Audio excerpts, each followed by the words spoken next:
I promise you that this job is worthy of being your life's work. For years, you've worked insanely hard. You've sacrificed your social lives, relationships, and pulled who knows how many all-nighters. I am in awe of what you've done, and well, you've dedicated yourselves to helping others and to making their lives better and healthier and longer, and sometimes saving them altogether. Some people, of course, you won't be able to save, but every day you will be actively and specifically making this world a better place. And that's something a lot of people talk about, but you won't need to talk about it because you do it, and you'll be doing it, and you have my respect, my admiration, and my gratitude for that. Medical care is something that we take for granted, but when my son was born with a life-threatening condition, congenital heart defect, I saw that what you're doing is miraculous. And I thank Dr. Starnes again for all he did for our family.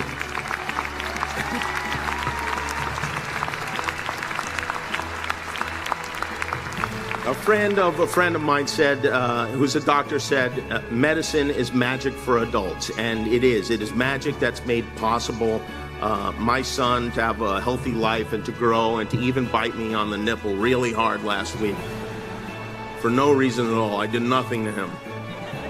Medicine made that possible.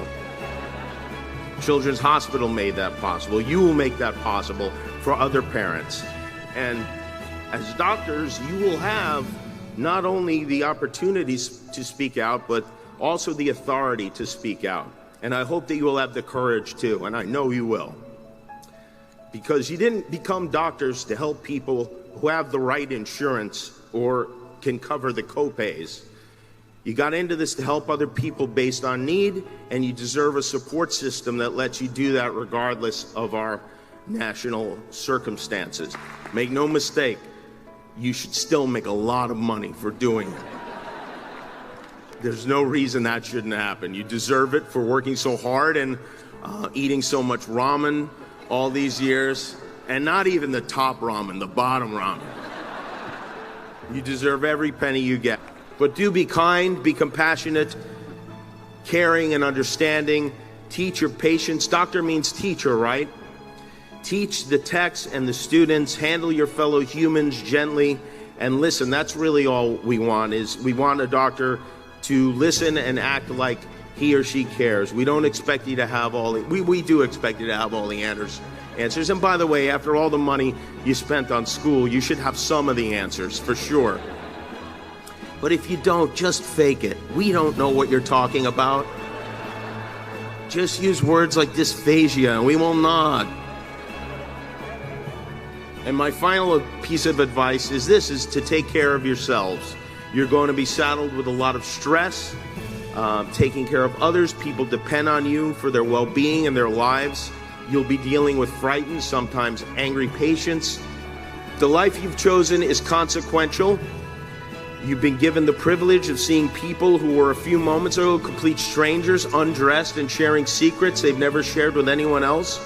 And sometimes you have to give them terrible news.